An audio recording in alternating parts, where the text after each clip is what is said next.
Please rise for the Pledge of Allegiance. I pledge allegiance to the flag of the United States of America and to the republic for which it stands, one nation, under God, indivisible, with liberty and justice for all. Erica, because we're still practicing.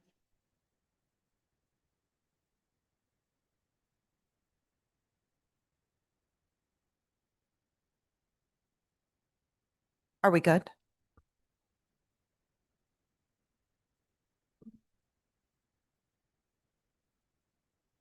Okay. I will call the May 20th Select Board meeting to order. I don't believe that we have any changes to the agenda, so we'll accept that as written. And then we have election of officers. So I'll take a motion for chair. Turn it on. Listen, I like the trailer, okay? Welcome to the big leagues still. Before we do that, should you just maybe introduce our new members? I guess that would be nice. Thank you, Eric.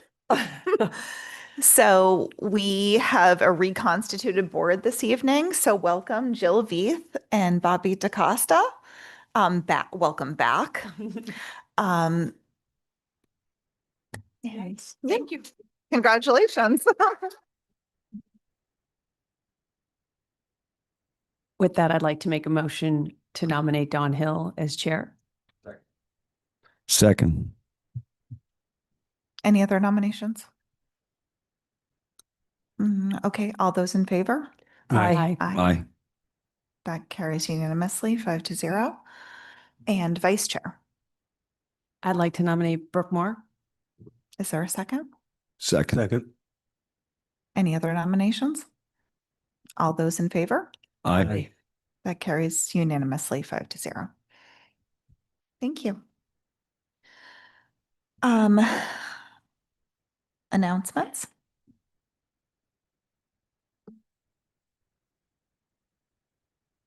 This meeting of the Select Board is being audio and video recorded.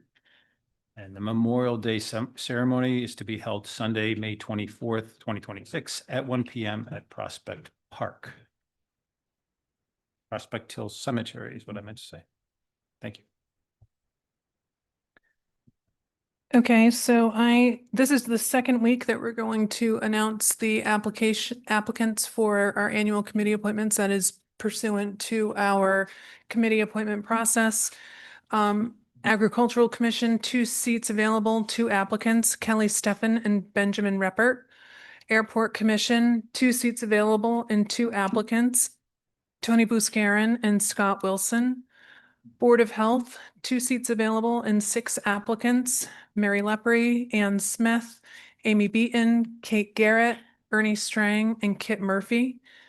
Cannabis Advisory Committee, 2 seats available and 1 applicant, Joe Plandowski.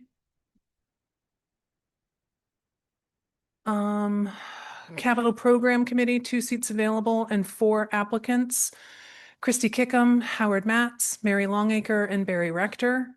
Cemetery Commission, 2 seats available and 2 applicants, Alan Reinhardt and Amelia Holmes. Coastal Resiliency Advisory Committee, 1 seat available and 0 applicants. Conservation Commission, 2 seats available and 3 applicants, Tim Brain, RJ Turcott, and Benjamin Reppert. Contract Review Committee for Human Services, we have 1 seat available and 2 applicants, Linda Williams and Tara Restieri. Council for Human Services, 4 seats available and 3 applicants, Kyan Samuels Roberts, Jamie Lice, and Kelly Steffen. Council on Aging, 3 seats available and 2 applicants, Marianne Easley and Kelsey Gray. Cultural Council, 2 seats available and 0 applicants. Finance Committee, 3 seats available and 5 applicants, Rob Giachetti, Joanna Roach, Martin McCarrow, Cindy Bortman-Bogus, and Benjamin Reppert.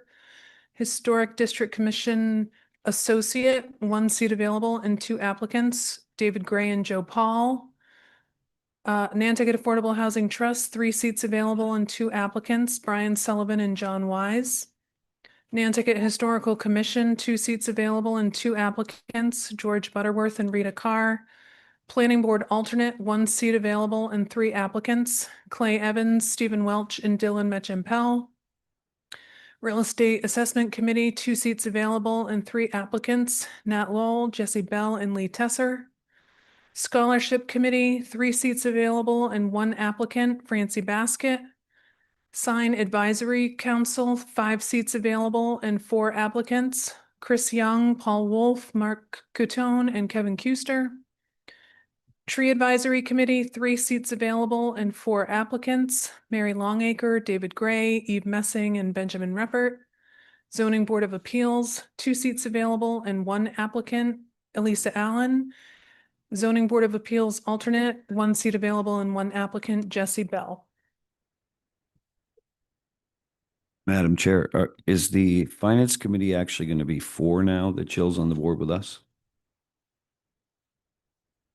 So Jill has to formally resign, and then you need to accept the application, and then we will, I guess, we've had an issue in the past where if the seat wasn't advertised for the first round, I think we have to. then we can't add it. We have to go put it into the second round, which will be soon after your June 10th appointments. Okay. Which shouldn't be a big issue because No, Finance I Committee just- mostly meets in the Yep. winter. And we'll, It's a important Will- committee. I would like to see a full board on it. yeah, and we'll inform anybody who's not appointed through round 1 that if they want to be considered for round 2, we'll hold their applications.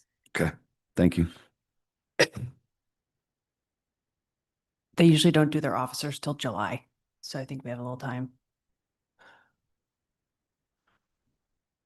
Okay.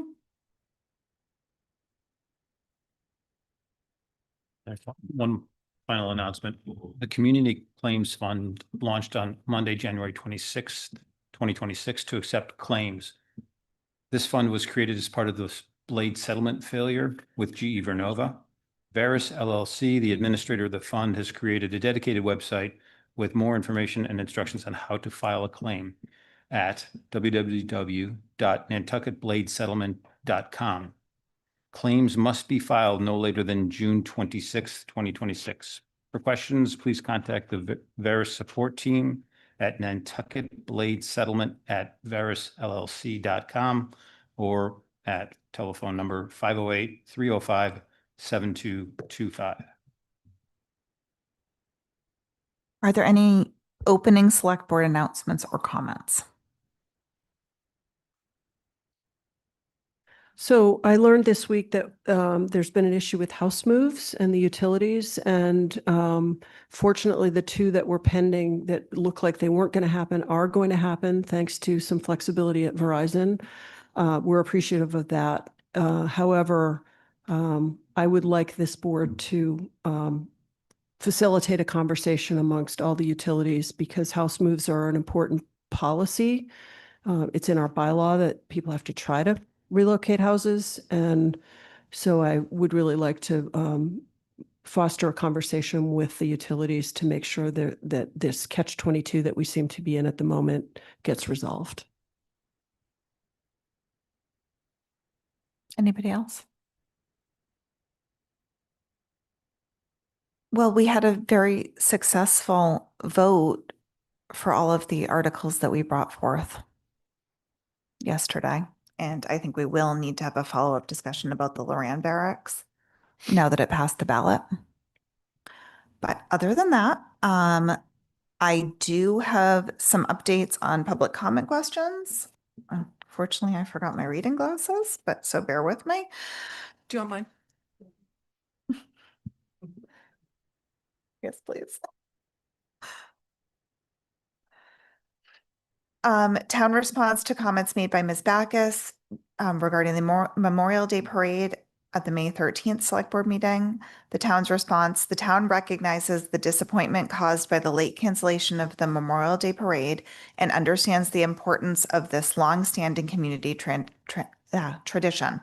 Due to the timing of the cancellation, however, the town does not have the staffing, logistical resources, or organizational capacity necessary to coordinate and implement a replacement on this short notice.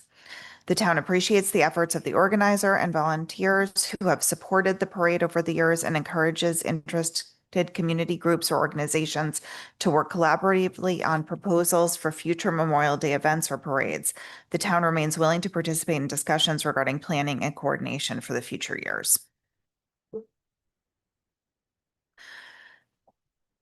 Town response to comments made by Mr. Tolman and Mr. Constantine at the May 13th, 2026 Select Board meeting regarding Mr. Tolman's town employee housing, Mr. Constantine's question, why his dismissal document was handed to him in the public safety facility lobby, and comments made regarding community service officers' qualification for third-party flagging details.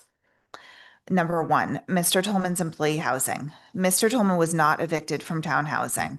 On July 23rd, 2025, he requested by email to be moved from the Loran Barracks employee housing. On September 8th, 2025, Mr. Tolman and several other community service officers were relocated from the Loran Barracks to the Waite Drive dormitory. On October 8th, 2025, Mr. Tolman signed the town's standard housing license agreement, acknowledging that dormitory housing would end no later than April 30th, 2026. The town also accommodated Mr. Tolman's privacy concerns by assigning him a private room on a separate floor. From July 2025 through April 2026, the town's Human Resources Director, Housing Director, and Rental Property Manager made extensive efforts to assist Mr. Tolman in securing housing, including approximately 50 documented outreach efforts involving meetings, follow-ups, housing referrals, unit showings, lottery opportunities, and coordination with homeowners. Mr. Tolman was made aware of at least 9 housing opportunities, including town-managed units, private rentals, shared housing arrangements, and homeowner referrals. Mr. Tolman either declined, did not pursue, or missed deadlines for these opportunities. On April 3rd, 2026, Mr. Tolman confirmed by email that he would vacate town housing by the required deadline, and he voluntarily moved out on May 1, 2026. For additional details, please visit the Town of Nantucket Select Board Public Comment webpage. Mr. Constantine's separation documents. Mr. Constantine, through his union representative, was notified by email on April 30th of his separation from town employment. The Human Resource Director requested that he meet at the police department on May 1 to receive physical copies of the documents previously sent electronically and to acknowledge receipt.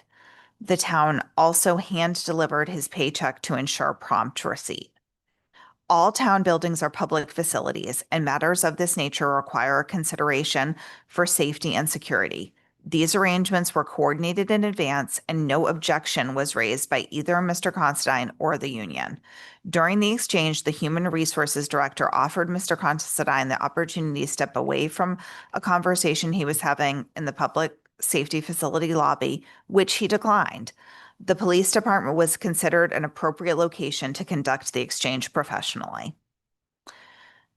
Community service officers and third-party flagging details. Community service officers, CSOs, have completed a full-day traffic safety course for many years as part of their week-long preseason training. In October 2025, the town implemented an additional requirement that any CSO wishing to work outside details complete online training compliant with 701 CMR 7.072. Since that time, CSOs may only work outside details after completing the required training. And now we have public comment for items that are otherwise not on our agenda for discussion. Please keep your comments to 3 minutes for our Good public. afternoon. Good evening. This on? Curtis Barnes. I just want to share with you some information I got today. The New York Times has a story that the federal administration is reducing some PFAS regulations. And as a water commissioner, I will be bringing that information to the water department and to the commission. I think it's very interesting. We're going to follow through and see what the impact is for Nantucket. But I just wanted to share that with you. It's in today's New York Times. Thank you. Thank you, Curtis. Is there anyone else? Okay, seeing none.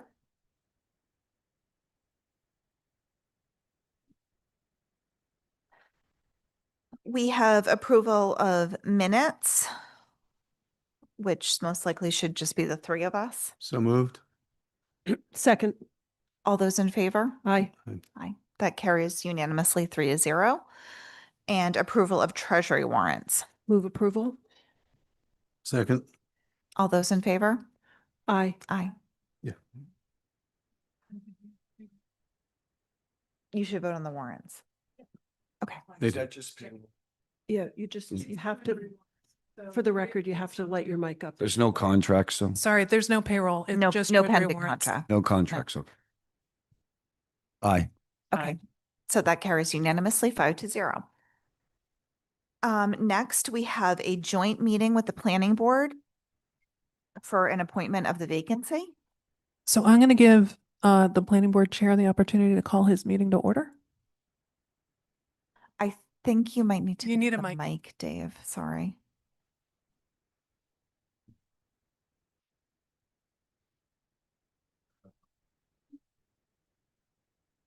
Everyone's having reading glasses issues tonight. I'd like to call to order the planning board meeting for, what's today? May 20th, and it's 5:46 p.m. May 20th, 5:46 p.m. Mhm. All in favor? Aye. Aye. Great, thank you. So just so everybody's aware, because we have some new people, the process for filling this vacancy on the planning board is statutorily pursuant to Mass General Law, Chapter 41, Section 81A. And the appointment will run to the next town election, which is 2027, at which time whoever, if the person appointed wants to run at that time, or if somebody else wants to run, and then at next town election, that will be through the remainder of the term, which is 2030. We have 3 applicants, Liza Hatton, Clay Evans, and Campbell Sutton. And we're gonna allow each candidate the opportunity to come and introduce themselves and speak on their applications, and all 3 of them are present. So why don't we go alphabetically? Clay, do you want to go first?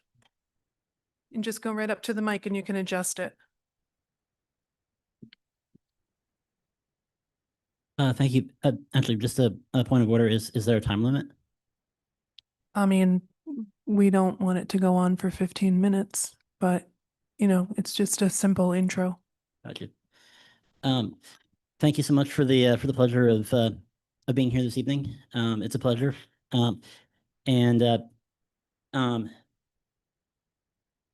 So I've grown up on Nantucket my whole life. I gained an interest in civics from having been involved in the Boy Scouts here on the island, and also seeing my parents involved in town government. My mother served on the school committee, and my father actually served on the sign review committee. And in addition to that, I've also been involved with community nonprofits such as Nantucket Community Sailing.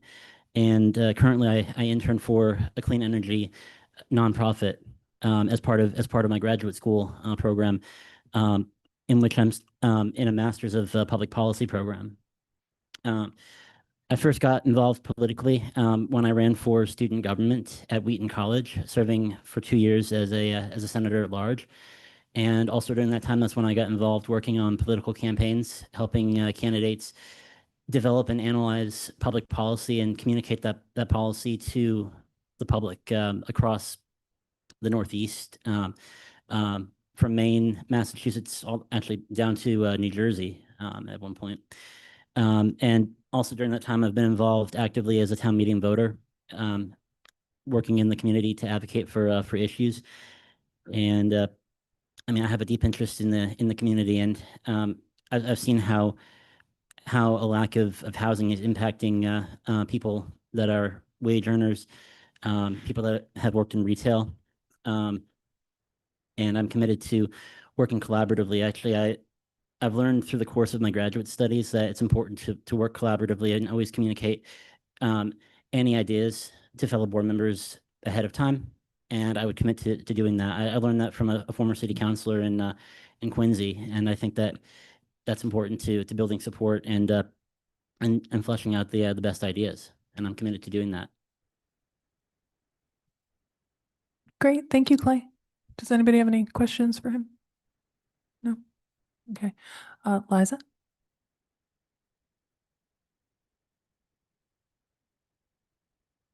Hi. In case we haven't, is that better? Okay. In case we haven't met, my name's Liza Haddon.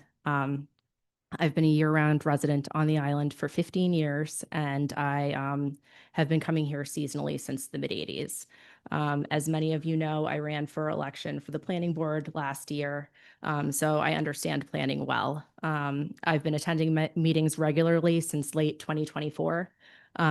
So I've been listening to community input and the process the board goes through. I'm up to date on recent applications, and I know what protected use ADUs are and how recent town meeting articles have incorporated this legislation into our zoning bylaw. I'm an at-large member of the Nantucket Planning and Economic Development Commission, and I was appointed to that seat last June. I've also served on the Capital Program Committee for the last year as well. These roles have taught me a lot about town government and the various budget requests that were on the town meeting warrant. I'm a real estate broker on the island, and I've had my real estate license since 2013. I also hold my construction supervisor's license, and I am a member of the Nantucket Builders Association, so that I can stay up to date on how the trades are changing and information that is relevant to building on the island. I'm a great communicator, and because of my work experience, I understand zoning and land use very well. I'm not afraid to speak up when I disagree with others, but I respect differences of opinion, and I hope to work collaboratively with the other members of the board. Thank you so much for considering me. Oh, sorry. Do you have any questions? Thanks, Okay, Liza. thanks. Campbell? You're going to have to go, yep, the other side.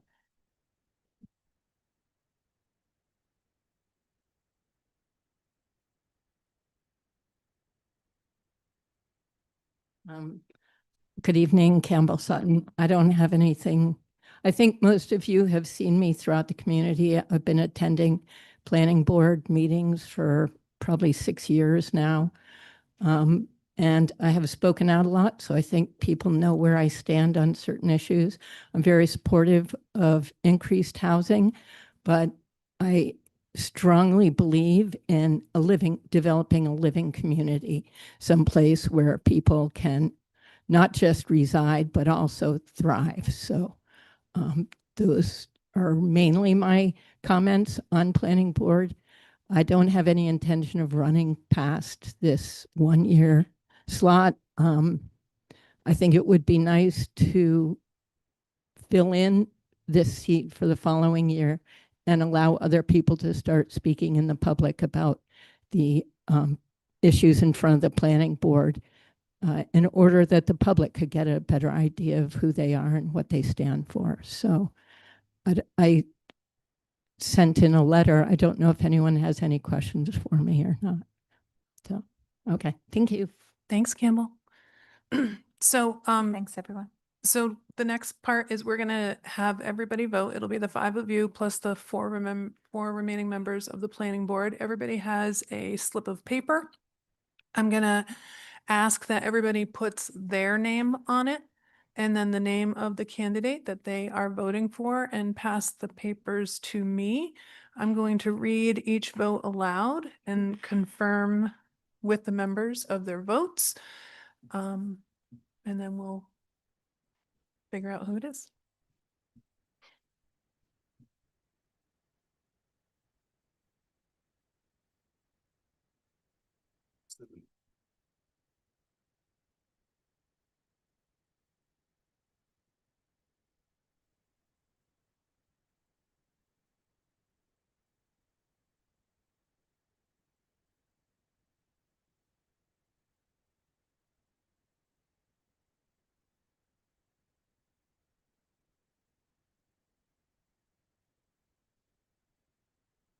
Okay. So for the select board, Mr. Fee gave his vote to Campbell Sutton. Mr. DeCosta voted for Ms. Hatton. The chair voted for Ms. Hatton. Ms. Beath voted for Ms. Hatton. Ms. Moore voted for Ms. Hatton. For the planning board, Mr. Lowell voted for Ms. Hatton. Mr. Borgeson, Ms. Hatton. Mr. Iverson, Ms. Hatton, and Mr. Topham, Ms. Hatton. So that is a 8-1 vote for Liza. Just a reminder to get sworn in before your official first meeting so that you're legal, and we'll be sending you some information from my office. Thanks. Dave, do you want to adjourn your meeting?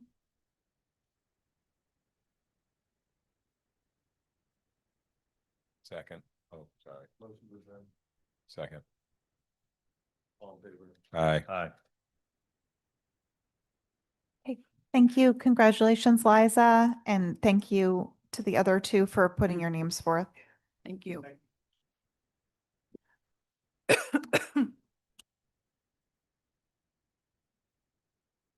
don't know about Charles.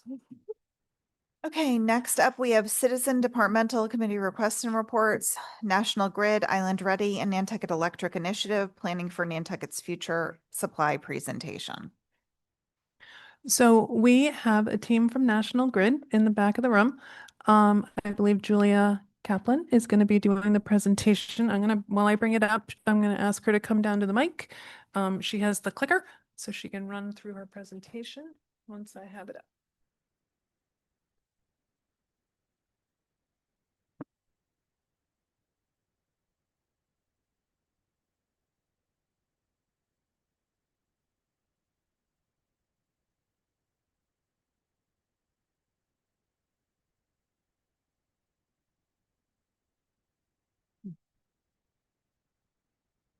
Okay, Go right ahead. perfect. Can you guys hear me okay? Is that good? Okay. Good evening, everyone. Thank you all for being here, and thank you to the board and Erica for giving us some time on the agenda this evening. My name is Julia Kaplan, and I'm a part of the project engagement team at National Grid. And I'm with some of my colleagues who will assist in answering some questions at the end of our presentation. We are asking that you hold questions till the end, just so we use our time here effectively. With that being said, we're here today because National Grid is currently studying the capabilities of our existing infrastructure on island, and we're developing a plan that's going to balance reliability with affordability. So this is just kind of a roadmap here of what I'm going to be discussing with you all this evening. I'm going to start with the current status and recently completed work and upgrades that we've done. I'll give a brief history and background of work that we've done on the island, as well as electrical load growth and how we're planning for future demand. I'll finish off with our outreach plans and how you all can contact us, and that goes for the public as well. So some of you, if not all of you, might be familiar with Island Ready. It's a term that we've used to brand our electric initiatives on the island. And this study that we're launching will be branded also under Island Ready. So it's essentially, for those who might not be familiar with it, it's essentially an initiative that is focused on strengthening the island's electric system so it's more resilient and reliable as demand grows over time. So the first projects under Island Ready were completed in 2015, and the latest projects were completed in the fall of 2025. So with that being said, we're working to develop a plan that addresses aging infrastructure which serves the island, and we're identifying possible upgrades to address the aging infrastructure on island.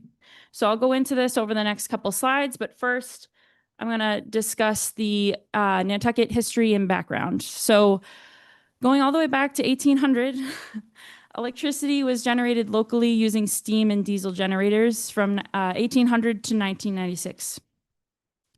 As the island grew and developed over that time frame, it was no longer feasible to generate power locally. So in 1996, we installed the first submarine cable at 46 kilovolts running from Harwich to Candle Street. That cable had a lifespan of 40 years, which brings us to 2036. The following year, in 1997, the Candle Street substation was energized, and the year after that, in 1998, the Bunker Road substation was energized. Again, Nantucket continued to grow, continued to develop, and one cable was no longer enough to meet the demand of the island. So in 2006, we installed a second submarine cable, which was also at 46 kilovolts.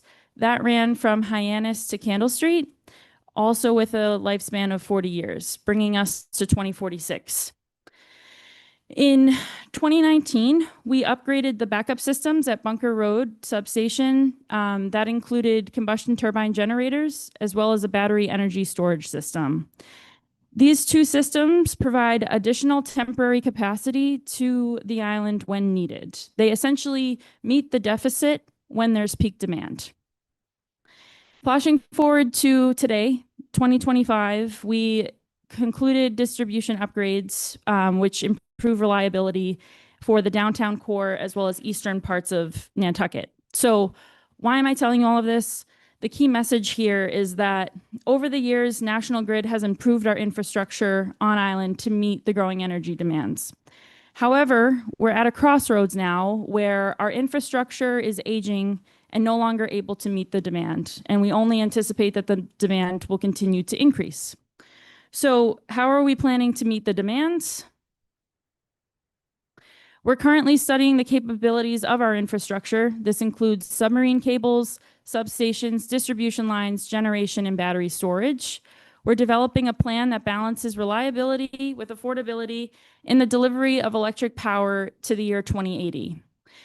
This study is going to help us understand how to better address both current and future needs. And we're going to be identifying and analyzing potential options for future delivery. Along the way, community input will be considered.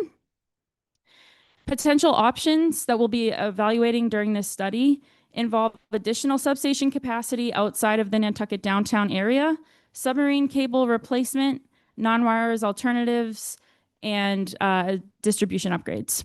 So that's a lot to study, obviously. To accomplish this, we're going to explore new locations for on-island substations to potentially replace or supplement the existing substation capacity on island. And I know that cost is probably on a lot of your minds. We are working to determine the total cost of the options through this study. And the study is expected to take between 18 to 24 months. And along the way, we will provide updates. So going into electrical load growth. So for many years, the current electrical system has provided safe and reliable service to the island. However, the demand for electricity on Nantucket has grown significantly, as you can see from this graph, over the last 15 years. So since 2003, I know 2003 is a little bit weird, but we chose this time period because it's the first available time period for tracking this data that we have. So as you can see, summer demand has grown significantly from 33 megawatts to 54 megawatts in 2025. This is an increase of about 62% in 22 years. And I will note that we do not see this type of growth in any other community that we serve, and it's an unprecedented rate of growth. This is not just a summer problem, it's also a winter problem on the island as well. Not as significant of an increase, but there is still a steady increase over time. So as you can see, the red trend line shows an increase in peak winter load from 2002 to 2024. And winter demand has grown from 22 megawatts to 35 megawatts in 2024. This is an increase of about 55% in 22 years. And again, even in the winter months, this is something that we don't see in any other community that we serve, and Nantucket is outpacing the state in load growth, even in winter months. So as development continues, we anticipate that these numbers will only increase. So this graph shows the forecasts that we have all the way to 2050. So we anticipate in 2038, where that star is on the graph, the red star, We anticipate that Nantucket will switch from primarily peaking in the summer months to winter months due to the electrification goals set forth by the state. So looking at this graph, Nantucket's projected 2050 summer peak is 95 megawatts, while the winter peak will be 113 megawatts in 2050, based on our projections. So the current system on island is not designed to handle these kind of projected loads. Because of this predicted steady growth, there is a driving need to assess the aging infrastructure on the island and develop solutions that are going to meet the demands of the island going well into the future. And I know that I've talked about load growth for quite a bit, but even if we put that aside completely, and it's not an issue at all for the island, we would still need to be conducting this study as our assets are aging. So, I promise I'm almost done. What can you expect going forward? Our team is going to provide updates as the study progresses. There will be plenty of opportunities to learn more about our solutions and the ability to provide feedback through public information sessions. When those public information sessions are scheduled, you will be notified and we will be on island for those. There's going to be multiple channels to reach out to our team. There's an email, a hotline, website, as well as in person. And our goal here is to provide safe, reliable power to our customers. And by taking this holistic study approach, we hope to find the right solution for Nantucket moving forward. So with that, I will take any questions. And this slide has our number, the hotline number, the email, as well as the website that I mentioned. So Thank you. I do have one hand up from a public. Sure. Public, Mary Longacre.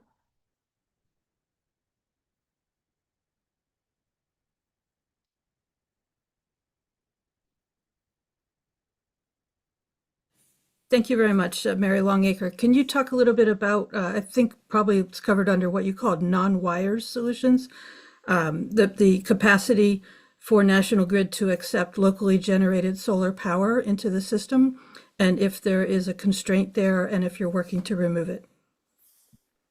do you mean like backfeeding from solar panels? Yes. The island? Okay. Yep. So that is something that we're currently engineering. So yes, that is on the table, and it is something that we are considering. Yep. Is there currently a constraint on the ability of the system to accept that power? Yes. And any timeline on lifting that constraint or improving the situation?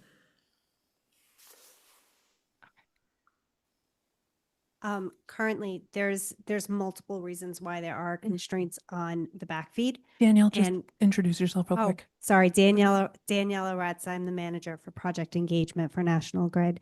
So there's quite a number of constraints in the system with the backfeeding of locally distributed energy. And what we have to do is actually engineer, but also work with other partnering utilities to make sure that from the transmission to the substation to the subsea cable, that those are aligned to accept if there is an excess. So it is being looked at and prioritized as part of our study, but non-wires alternatives are just part of a solution. It's not going to replace needing the infrastructure to actually move the power from where it's made to where it's got to go. So my question was non-wired solutions or alternatives. I didn't know backfeeding might be one of those, but are there others? I'm just curious. I didn't understand. I don't know that term. So non-wires alternatives would include solar distribution. It would include possibly some wind. It could include different technologies that could be used, different metering methods. So it's anything that's not your traditional poles and wires. Yeah, no, I had a question. What was the first one? 40 years ago was the first cable. Has that been paid off yet? What's the payment schedule on those? The first cable has been paid off. The second one, I believe, is still being paid off. I'm not sure. I know it's close to the end, but I don't have the exact financial information at this time. But we can get that to you. Yeah, and that'll be in the study, because that's one of the things that people are Yes. worried about is if we have to have a third or a fourth cable, and we end up having to pay for it ourselves, how is that going to be sequenced? If we're losing debt and our Yeah. bill is going to go down, but it's replaced by Right. something else, well, we're probably okay. But Yeah. if we're adding debt on top of debt, then we probably, Yeah. we're in a And unique we're- situation. I don't think that this happens in other communities. So, Right. And we totally understand that. And that is something that we acknowledge that it's, probably your number one concern and question and the community's number one concern as well. So that is something that is going to take priority in our study over the next 18 to 24 months. And my only other comment is I've been baking bread since the 60s, 70s, in the 70s. And back then, the ovens would go out fairly regularly. So this has been a very positive thing to have electricity that runs Yeah. and you don't have to crank the ovens by hand, Yep. 2 or 3 days a week. So, so I'm an appreciative customer. Well, we thank you. Brooke, oh my God.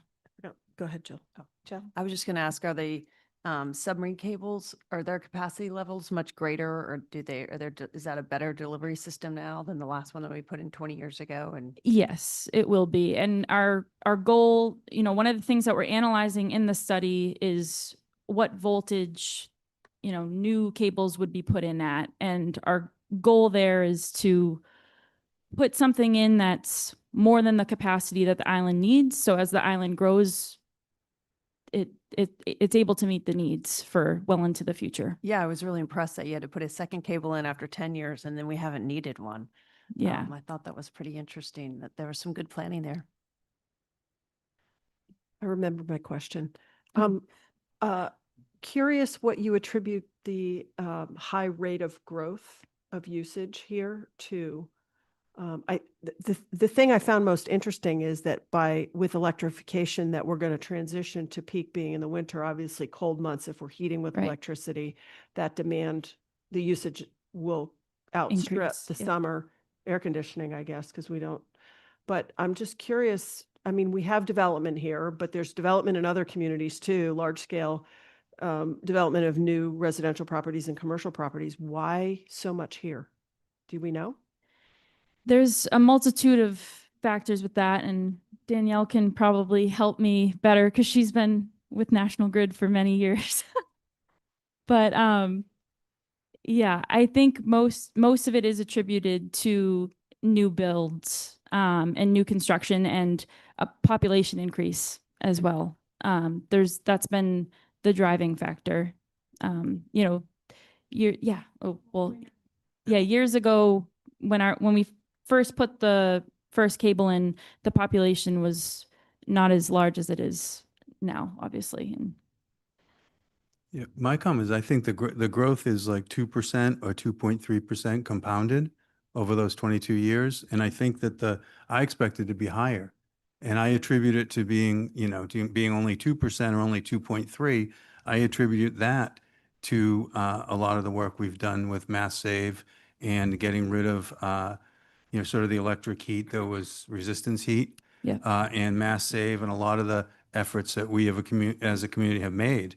I think if we hadn't made those, this would be more than that. I think we'd be seeing 3-4%. So yeah, it definitely helps. It definitely helps. And we're hoping that, more people will utilize those resources as well. But yeah. I was just wondering, with the new build, is the fact that a lot of these new properties are being maxed out and needing 3-phase power versus regular power, and because most of these houses are run all winter, even when they're not occupied, before they used to be closed down. Yeah. Yeah, I was thinking that too, that a lot of people are no longer winterizing their homes. Right. Yeah. And that is a driving factor. And the homes that are being built are bigger than the ones that were there before, which obviously require more power as well. So. Yeah, I And feel more like the bells and majority of your utility petitions for new service, a lot of them are service upgrades because the properties are expanding. Yeah. I just want to make a comment that some of these numbers are staggering in the fact that electrification is being jammed down our throat by the state. And I want to know where the electricity is going to come from. Because right now renewables are not cheaper. They're much more expensive. And you want everybody to put in heat pumps and electric appliances and you can winterize a house all you want. But if electricity costs 4 times what it costs when you make it out of natural gas or nuclear or oil, people are struggling now to pay their bills. If that rate goes up the way you say it's going to in the wintertime and we far outpace our summer use, there are going to be people here that aren't going to be able to pay their bills unless we figure out where this electricity is going to come from at a cheaper rate. I worried that there's not enough electricity for the whole state. We haven't brought any new electrification into the state that I know of, except for renewables. And you see how great the wind farms work into the south of here. So I just want to put that out there, that there are a lot of people that are struggling this winter, especially to pay their electric bills. And I think we need to look at this more from that aspect than just, oh, it's great. Yeah, we're going to have Mass Save come in. I just had Mass Save come in my house. They said, yeah, we'll throw some insulation in your attic and you'll be good. No, I won't. It's not going to drop my electric bill that much. Yeah. It's not. And So I'll just note that we are perfectly aware that, renewable energy, while it's great and it can be a supplement, the wind's not blowing every day, the sun's not shining every day, and we can't rely on that solely as a source. So, and it's alternative energy. It's not right. necessarily. And so all of that is being considered in this study. And as we develop more solutions, we will be back here in front of you guys presenting, with what we're finding and how we plan to move forward. I think it's something that we need to look at as a board and as a town when we start building any future dwellings or buildings for ourselves, that just because the state says we should put in heat pumps and electric appliances and things, it may not be the best thing for Nantucket and for the town. Yeah, I think having a diversity of fuels is very important. That's always been a national concern too. That's in, national energy policies that we have. I think it wouldn't be bad for us to look at that for here as well. Can I ask why you think maybe the peak load dropped last summer? That I am, it varies every year, but do we have, yeah, I'm not sure on that one. There could be, sorry, Danielle Loretz again. It could be a few different reasons. It could have just been that it wasn't as hot for a certain amount of time, or if there was a certain program running. So we don't have the exact reason why, like on this date or this week, it didn't raise or it dropped a little bit.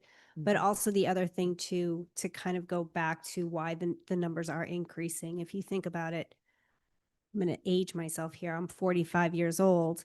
I grew up in a house, we had one TV.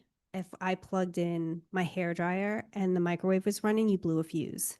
Now I go into a 1-bedroom apartment and they've got a TV in every room, a smart refrigerator, iPads, phones, computers, laptops.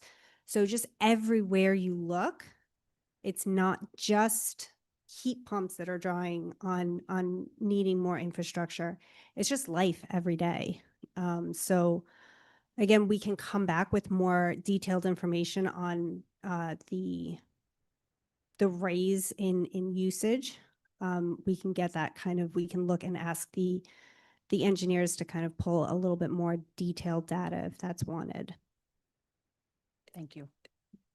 Brooke, I think that could be really informative to the community on how we could work together to minimize or forestall the inevitable. It maybe slow things down a little, Unfortunately, yeah. This study is going to need to be done regardless because of our aging infrastructure. And okay, I just wanted to clarify and make sure we're all on the same page, but yeah. And Yeah. okay. Oh, just one question from me. How serious are you guys about potentially moving the infrastructure out of downtown? It's all, that's something that we're going to figure out in the study. It's something that we're looking at. Downtown is in a floodplain, and that's not ideal for our assets. So it is something that we're considering. Great. Yep. Amy? Hi, Amy Eldridge. I'm curious how you guys see the smart meters playing into that increase as it goes up, and you guys are able to see exactly when peak uses are in homes and how that might affect that grid going up.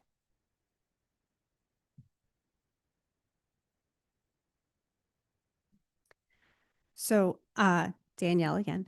I want to make sure that we get the residents and our customers on Nantucket the most accurate information on smart meters. Julia and I work on project engagement, so smart meters are not our area of expertise. However, I can say that as those smart meters are working and they're being installed, and you're starting to get more information from them, you start learning about trends and habits and where are there possibilities for you to maybe shift some of your usage. But we are more than happy again to work with our internal colleagues who are the subject matter experts with smart meters and have them come and kind of give a presentation or a discussion, question and answers. Even, you know, as we have public information sessions, we can, you know, make sure that it's all encompassing or as broadly encompassing as we can so that people can kind of do a one-stop shopping for Q&A. Excellent. Thank you. Burton Balkind online. Thank you, Madam Chair. I had a question, and during the presentation, the ladies mentioned that we are using, I think it was the term was combustion engine technology. Combustion turbine generators. Yes. Mhm. Yeah. The generators, and the batteries. Is this a normal way you supplement the grid, or is it because we're an island and we're a little special? That was my first question. It's both. Yeah. It's not something that's in every community by any means, but because Nantucket is an island, it does require special treatment, as you said. So, yeah, it is both factors there. Thank you. And then if I'm just trying to understand the system, so the generators kick in when we need more power, and it feeds it to the batteries. Is that how that system works? Yes. Yep. So the generators power the battery energy storage system that exists at Bunker Road. And is there any? And then those are used, for the second part of your question, those are used when there's peak demand. So basically when the cables are maxed out, we turn to the battery energy storage system as an alternative. Excellent. And then finally, is this system going to be something you're going to carry on into the future and future planning, or is this a system that you're going to try and supplement with a cable or something different? Thank you very much. Yeah. Yep. It's not going anywhere. So it'll be there well into the future. Is that all the questions? Thank you. Any other questions? Okay. Awesome. Thank you very much. Thank you all. Oh, Lauren Sinatra. Good evening, everybody. Lauren Sinatra, Energy Coordinator for the town of Nantucket. Thank you to the board for hosting this very important presentation and to National Grid. Just a reminder to the community that the town has worked very collaboratively with National Grid since the Energy Office was founded in 2011. And we've been an active partner on countless non-wires alternative initiatives and are proud of the successes we've had, from promoting Mass Save, the Connected Solutions Demand Response Program, incentivizing solar energy, backup batteries. We do see that there should be benefits with the smart meters, and are happy to answer all questions and concerns at 2 upcoming community events that are scheduled for June 1st and 2nd. That will be a National Grid outreach event. There will be events at the Saltmarsh Senior Center, as well as the next day at the meeting trailer. All of the details will be in the town manager newsletter coming out next week. But I will be there, happy to answer also questions about Mass Save and the town's aggregation program, which has helped Nantucket ratepayers save over $35 million in electric costs since 2017. And also a reminder that the town has been very proactive in advocating to the DPU throughout the years about our concerns about the rate of electrification and what the consequences would be to our local ratepayers. So also happy to answer any questions from the board or the community about that at our public meetings coming up on June 1st and June 2nd. Thank you. Thank you, Lauren. Okay, awesome. Thank you all. So much. Next up, we have Commission on Disability, a request for an accessible parking space to be installed at 8 New Street. We've got the Commission on Disability Facilitator, Brenda McDonough. Good evening, Brenda McDonough, the facilitator for the Commission on Disability. First of all, I'd like to thank the chair for allowing this last-minute agenda item. I appreciate it, and the Commission on Disability definitely appreciates it too. We're requesting this accessible parking space at 8 New Street because the owner of 8 New Street has a mobility impairment. She relies on the use of a rollator walker. She does have a driveway, and the driveway is exactly 8 feet wide. She drives a Jeep Cherokee, which is 6 feet wide. Her rollator is 2 feet, 5 feet wide. That comes to 8 feet, 5 inches. And it's impossible for this woman to be able to park in her driveway and access her vehicle. She's looking for an accessible parking space in front of her house. There's a lot of, like everywhere, a lot of construction, a lot of work going on that street, and a lot of the parking spaces are taken up from the service industry, which is fine, but she definitely needs an accessible parking space for her to be able to live in a home at 8 New Street.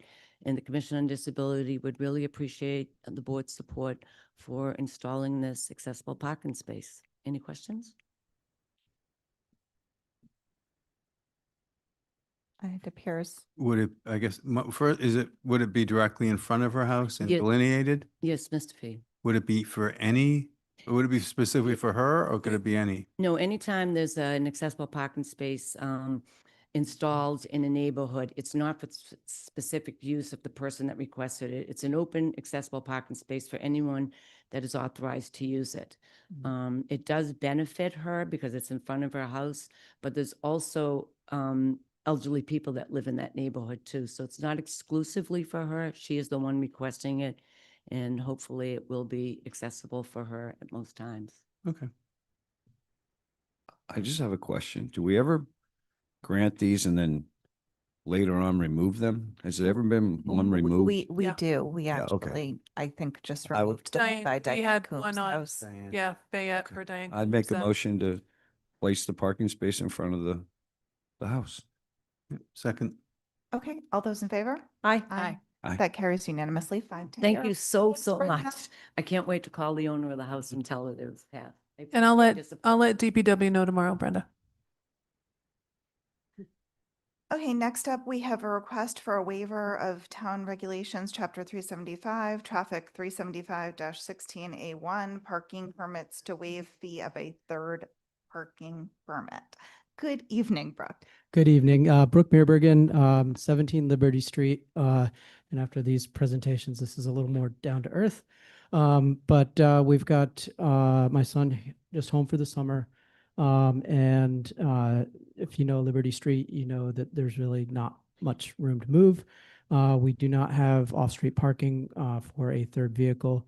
He's only here for 2 months, and we're just hoping that we can have, 50, 50 and 50 as opposed to 50, 50 and 250 for the parking fee. So I think that's it. Questions? Comments? Is there any precedent on this, or is this new?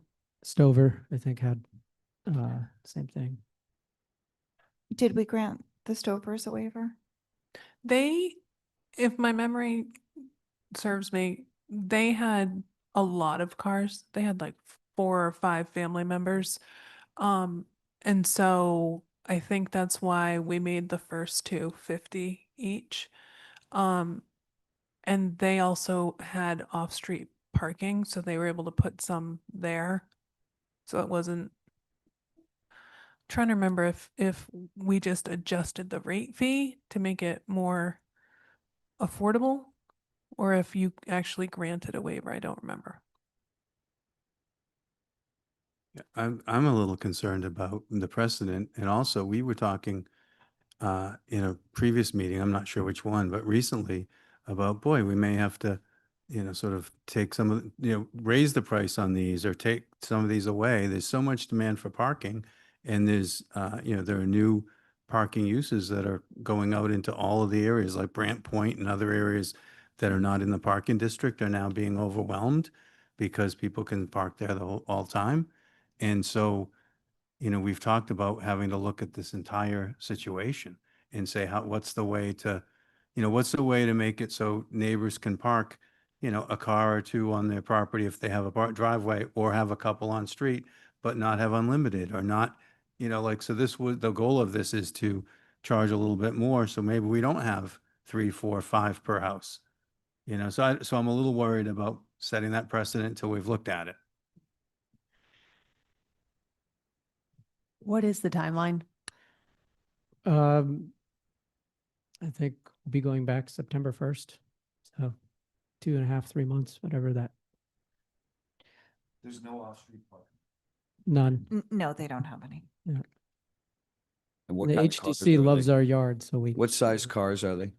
we've got a Subaru Forester, a Subaru Outback, and then my Tacoma. So not huge, just But not small, oh, mid-size. the truck is the only big one. Yeah.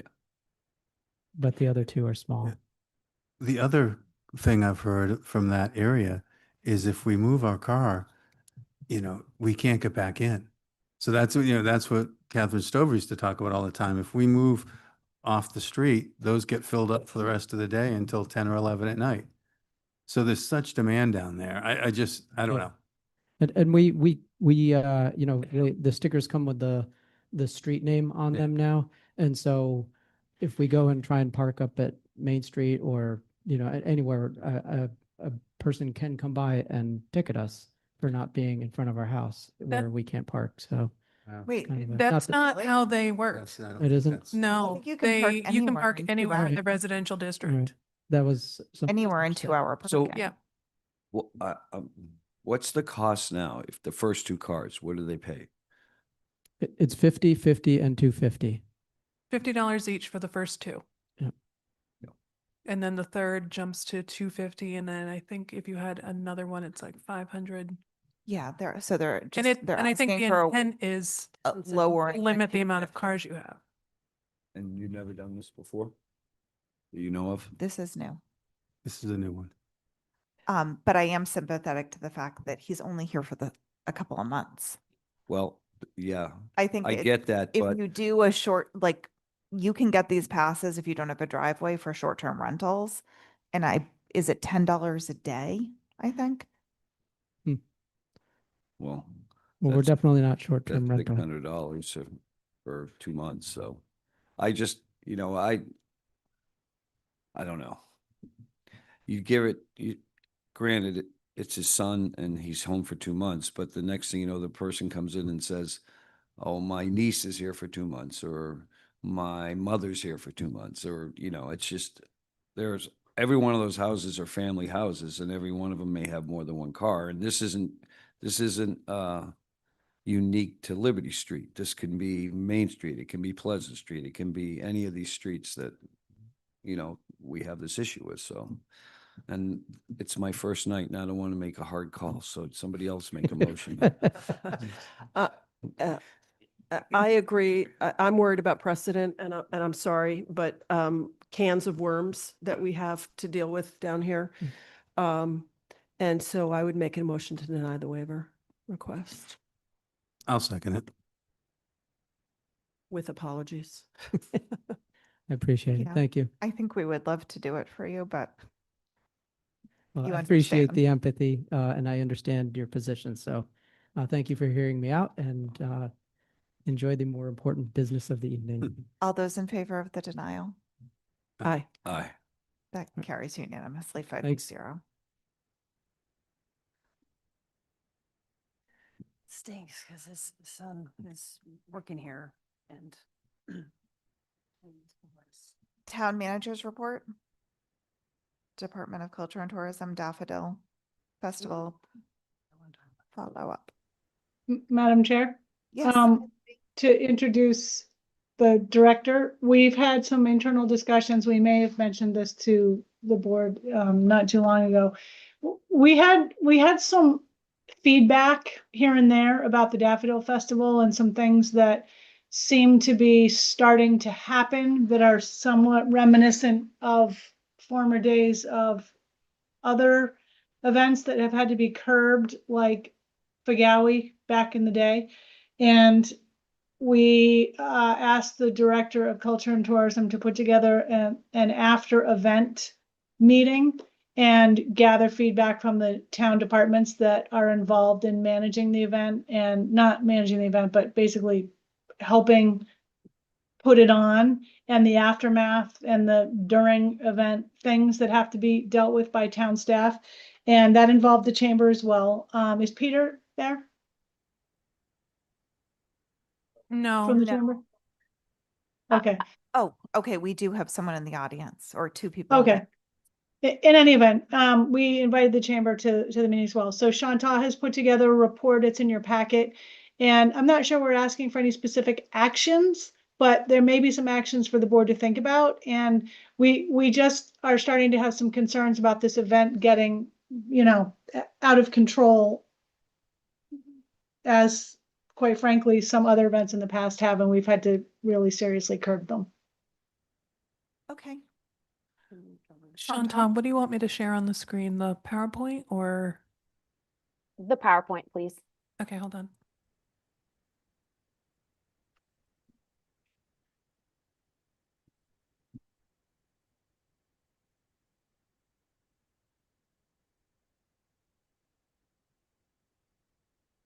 Okay.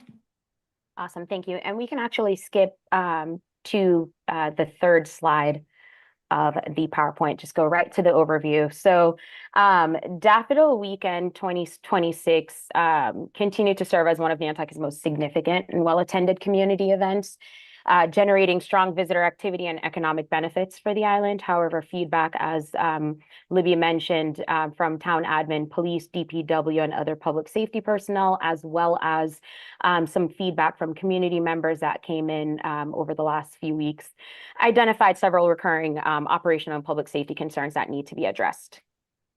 So, oh, sorry, there we go. We can actually go to the next slide, please. And the next one, thank you. So crowd size and event activity, the Daffodil Festival is getting more and more popular. Credit to the chamber and the wonderful work that they do. I was chatting with some of the public safety officers that were at the event on the day of, and between the two of them, they mentioned that they had worked every Daffodil Festival in the last 18 years, and this was the biggest crowds they have seen. I chatted with Mary Malaves from the Garden Club. She's on our Visitor Services Advisory Committee, and she seconded that. The crowds were massive downtown and out in Sconset. This, of course, led to some parking, traffic circulation, and pedestrian movement challenges. And we learned that staffing multiple event locations simultaneously. So this event happens at Children's Beach, a portion of it, then Main Street, and then, of course, Main Street Sconset. It's becoming increasingly difficult, and a part of that happens to be because Daffodil Festival abuts school vacation week. So, of course, we're dealing with some public safety staffing shortages. And if the event continues to grow, public safety does have some concerns that it may lead to some significant risks if the chamber doesn't expand staffing or operations. Our recommendation was for the chamber to hire additional staff or recruit additional volunteers for the entirety of the events. We had suggested that last year to them. They were able to recruit, I believe, 5 additional folks that they actually paid them to be there last year, and some extra volunteers. Unfortunately, Daffy was rained out last year, and they weren't successful in that attempt this year. And it really was felt. So we're going to make that most certainly a requirement, like we do with many of the other large events, because before it was a suggestion, now it's a requirement. We can move to the next slide. Thank you. Open container activity downtown was also reported to us. I did chat with public safety in that meeting, and they assured me that the incidents of open containers in town weren't widespread. They were just isolated enforcement matters. I want to give credit to the chamber for that. There were a lot of observations of open container violations throughout downtown in previous Daffodil festivals. It was not the same this year, and the chamber really increased their messaging around that this year. I think I saw ads in Daybreak, in the paper. It was on the Current. They were sending out newsletters constantly, ensuring that folks knew that the open container bylaw only applied to Sconset. So I just want to give them credit for that, because we really saw a significant decrease in it, though there were still some folks. And we think that that could be addressed with more officers walking around town to assist with enforcement of it. I know that from talking to the chamber staff, they did try to address it with a few folks that they saw as well, but people don't take them seriously because they're not in uniform. So we can move to the next slide. Traffic, parking, and parade management. So I'm not sure if you're familiar with how the parade starts, but they start lining up in front of the town building. This year, they had a lot of their participants that arrived late, and that of course led to some issues for the delivery drivers and some of our service vehicles, just getting around town and getting through the parade route. And that was for the downtown area. When we got out to Sconset, there were some issues with a VIP parking that the chamber proposed last year that we didn't really get to see come to fruition because of the rain issues. This year they tried it again, and there was some breakdown in communication with the person that was in charge of parking the VIPs. So we ended up having to break one of the barricades, move cars. I believe it was about 6 cars down a previously blocked street, and then unfortunately bring them back through just an ocean of people. We had to pull police officers that were supposed to be manning other barricades and bring them up to help with just managing the crowds and helping with the parking. It was about 15 minutes, but that created some serious issues, just trying to get the cars back and getting people out of the road. Our recommendation for that, we understand that this is while it's a community event, it is a fundraiser for the chamber, and we understand that they may need to do the VIP just to generate some additional funds, but our recommendation was for them to leave town first and get parked first, and then we can park the rest of the cars around them. And then of course to hire additional parking attendants. And we can go to the next slide.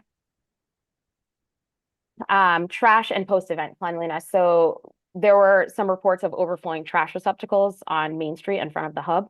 We saw a lot of excess trash at Children's Beach Monday morning after the event. And those pictures are actually in your slide deck.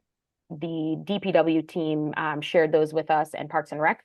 I will say when it was brought to my attention, I called the chamber immediately, and Peter Burke and Bianca Brown hopped into action. They were a little late because DPW was just a little faster than they were, but they were quick to get over there, and they did go back and just do a walkthrough after the fact to make sure. But we just need more immediate post-event walkthroughs, not just out in Sconset.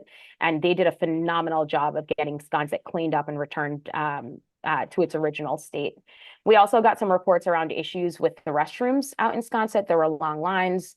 We got a report about the handicap accessible restroom that was supposed to be available that was difficult to get to for some of the attendees. Our recommendation is for the chamber to have additional restrooms. I understand that there were some issues with the vendor that they attempted to contract those restrooms from. We just need that cleaned up for next year, whether they find a new vendor or just arrive earlier to make sure that the restrooms are actually in place prior to folks being out there, so that they're not trying to move porta potties through crowds of people. And then of course, with the trash issues, additional receptacles, just like DPW drops extras out in Sconset, having more down on Main Street, more at Children's Beach. And of course, the chamber will be responsible for the cost of any additional trash pickup. And we can move to the next slide. Food and alcohol distribution was of concern again this year. This is every year, admittedly. It's a community picnic. We hear a lot from the picnickers that folks are just coming up to their tables and just helping themselves. I understand that this has been, while this is welcomed by some of the picnickers, others don't. Of course, public health takes issue with that. There are no temporary food permits issued for out there. So if there's any sort of contamination, it's really difficult for them to track it. We don't have there's not proper sanitation with the sharing of food out there. And then this year we observed active cooking out there. There were people with grills, some pretty scary cooking situations, people having grills set up in front of the antique cars, like less than a foot away, and grilling smoke pummels coming up from the grills. And I know that police did a great job going over and just kind of observing and informing folks about the requirements and things like that. We also saw people distributing alcohol to the crowd, which was a little concerning as well. We just need additional messaging from the chamber around that about just the picnic out in Sconset, sharing of food, and of course, alcohol distribution. And then the chamber needs to have more staff again, or volunteers to assist with enforcement and just have constant walkthrough of the tailgating area. We can go to the next slide. The trend analysis for this year, just again, coming out of that meeting that we had with our internal events group. Just want to give the chamber credit because they have done a great job addressing a lot of the concerns that we've brought to them throughout the years. They're just these small issues. It's really difficult controlling crowds of that size and getting everybody to fall in line. The key issues, again, around crowd size, traffic congestion, open containers, trash, and pedestrian safety. And then, of course, the operational pressures on police, fire, and DPW continue to grow. And we're worried that that the current staffing and operational models may become insufficient if attendance increases further. We did see about 33% increase in crowds. I'm just waiting for the final numbers, which should come through by the end of next week, to find out what they officially are, but it fell a little under 18,000 for this year. We can go to the next slide. And of course, in conclusion, Daffodil Weekend is an important and successful community event. It's certainly an event that we want to continue to work with the chamber on. They've been a great community partner. They're very receptive whenever we bring concerns to them. And we work closely with them on a host of other events throughout the year. But of course, continued growth does require enhanced planning and operational coordinations. And we will continue to collaborate with them as well as with public safety and community stakeholders, and of course, the Daffy goers to maintain quality of life and public safety. And I'm happy to answer any questions. Thank you. Board members? Oh, or chamber, would you like to speak? I'm going to ask you to remove your hat. Sorry. Good evening. My name is Kieran McCluskey. Good evening. I'm the president of the board of the Nantucket Island Chamber of Commerce, and joined here by Brandon Jellison. He's the president-elect. He'll be taking over in the fall from me.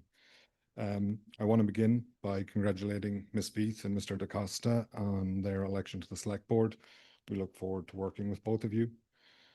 Peter Burke, our executive director, sends his regrets he is unable to be here this evening. I'd like to take this opportunity to thank the town of Nantucket, the select board, administration officials, public safety, our first responders, the DPW, and other key stakeholders. Without your tireless effort, amazing commitment, and support, community events such as Daffodil Weekend would not be possible. Thank you. The Chamber is committed to ensuring safe, fun, well-run, and enjoyable events for all visitors, participants, seasonal and year-round residents alike. I'd like to thank Culture and Tourism for their thoughtful and well-executed post-event report. It's thorough and honest. It reflects many conversations we at the Chamber have already been having internally around Daffodil Weekend. We see this as an opportunity and would like to use this framework as a starting point for beginning for bringing all stakeholders to the table to discuss new strategies, form a consensus for their implementation, and address the growing popularity of Daffodil Weekend. Daffodil has been a tradition for 50 years and a rite of passage for so many. It's woven into the identity of the island. It's the start of the spring, the start of the season, a tradition that matters to residents and visitors alike. We at the Chamber are committed to its continued success and to meet the ever-changing challenges that we as a community face. The Chamber is here as a partner to the community, to the town, and to every business on island, and that partnership comes with responsibility that we take seriously. I'm happy to answer any questions you folks may have. I'll go. Go. It's okay. No, women first. The smarter side of the board, room please. can go first. No, I want to sit over there next week. I already told you that. Do we have, so she said maybe 18,000 people participated in, is that what I heard? So there's tracking data available, you know, cell phone pings and such not. It's depends on where you go and geofencing and people who live here, people who are seasonal, people who are day visitors. It can flux. You can see the graph, and you know the team at the Chamber will work with Culture and Tourism to get you guys a better report. But yeah, you can see the spike in the 15 to 1,000 range. And do we think that's normal from last year?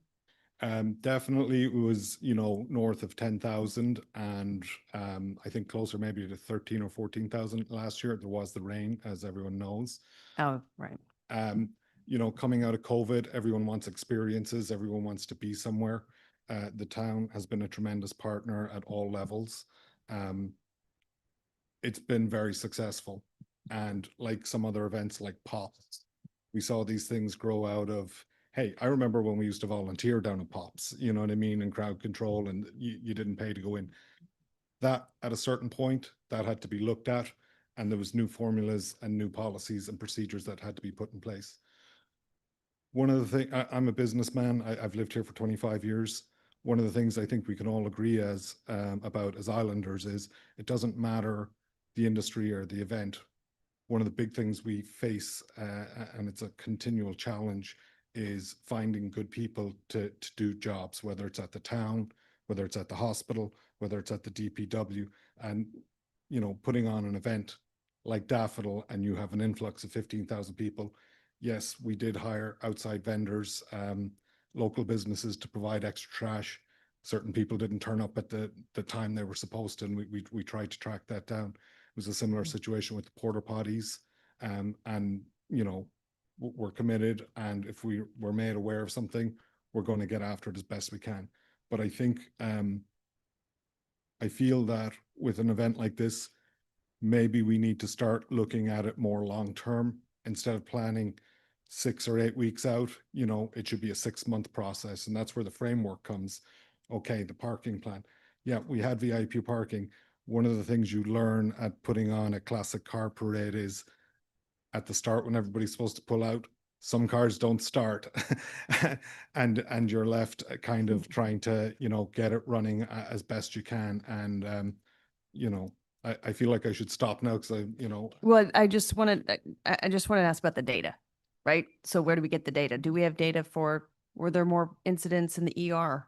Were there more arrests? Were there more people pulled over? I feel like that's some of the data. I'd just be curious so that you can compare from year to year.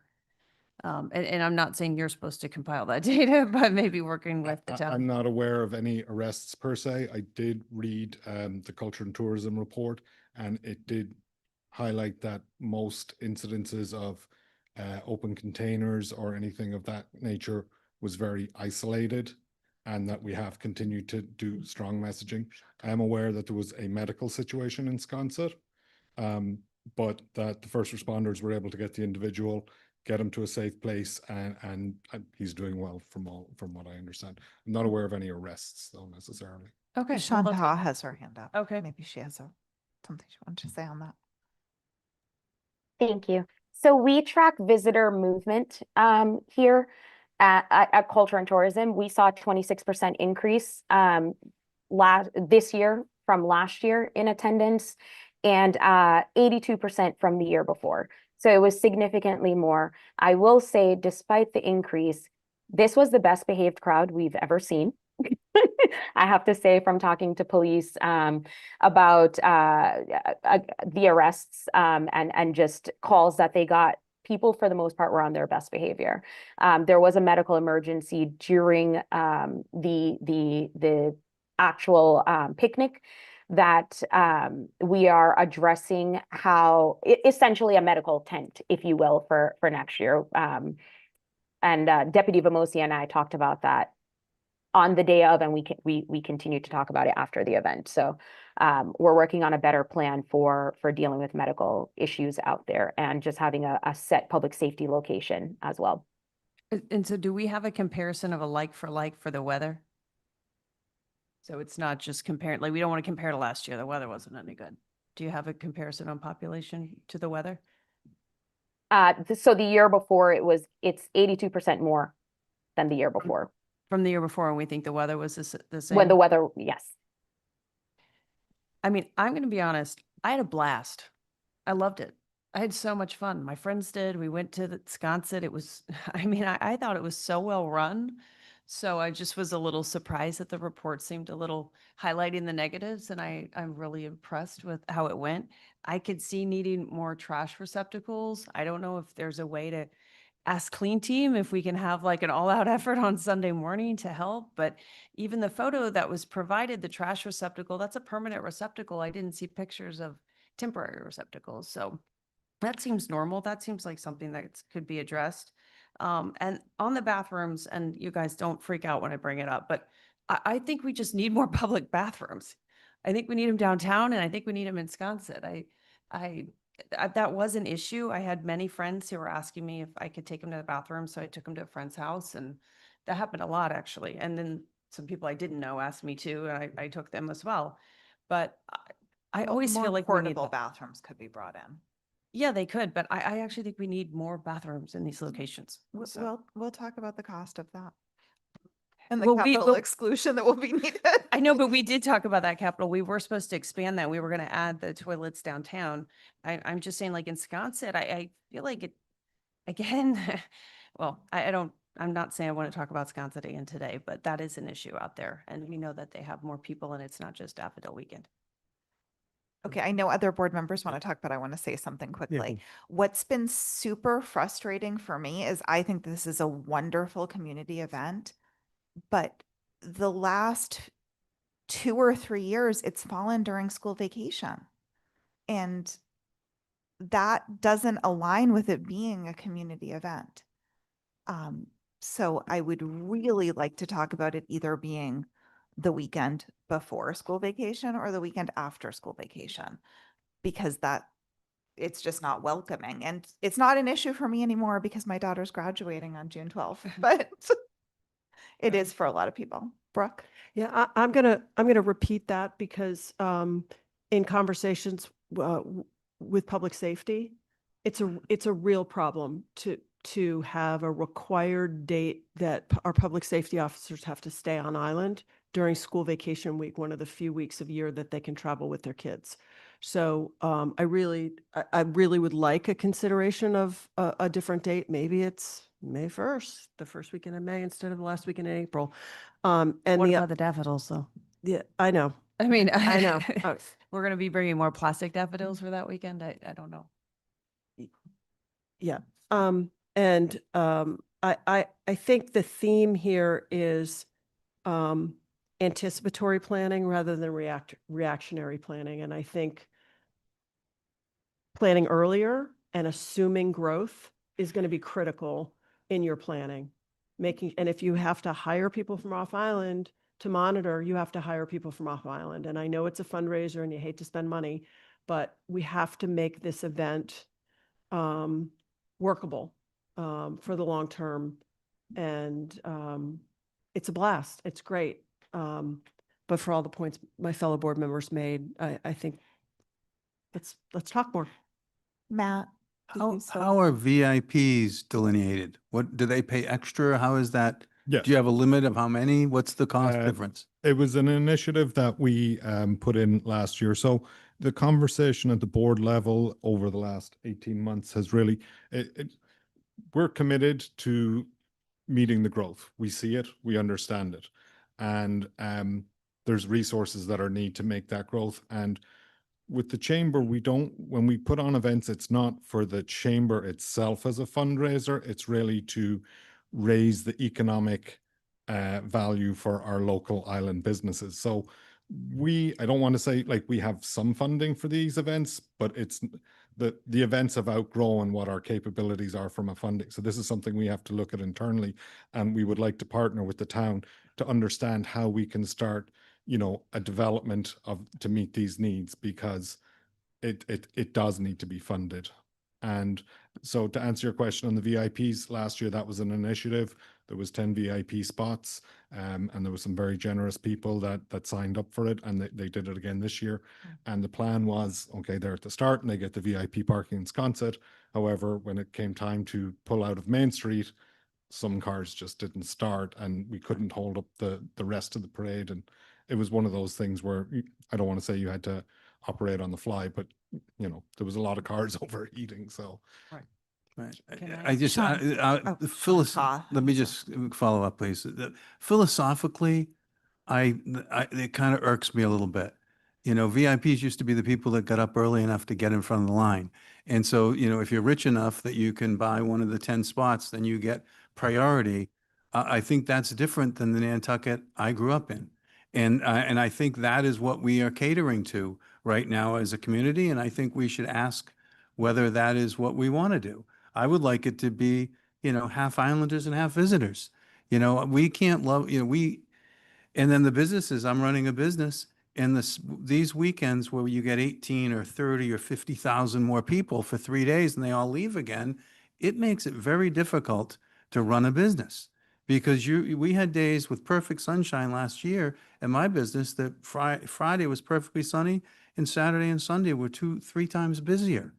Your kids, your employees can't, it's hard to shift gears and do that. And so I think that I'd like the chamber, and I've said this before, Peter knows this, to be thinking about how do we make this a more sustainable model where we're incentivizing people to be here for longer periods, and we're spreading them out, and we're not making these huge peaks. That is not helping us, from I'm an economics major in college. It's not helping us economically to do that. So, anyway, it's a bit of a rant, but I think and the other comment in general to talk about and think about what happens if this is alcohol free. Who would have thought that cars, are we teaching that we talk about the issues we have in the town with alcohol and kids and everything else. And then we have an event that we promote that's cars driving, cars and drinking. And so, if one of the things that we're doing is saying we need to, keep this at a good level, at a reasonable level that's really enjoyable, maybe that's a way to do it.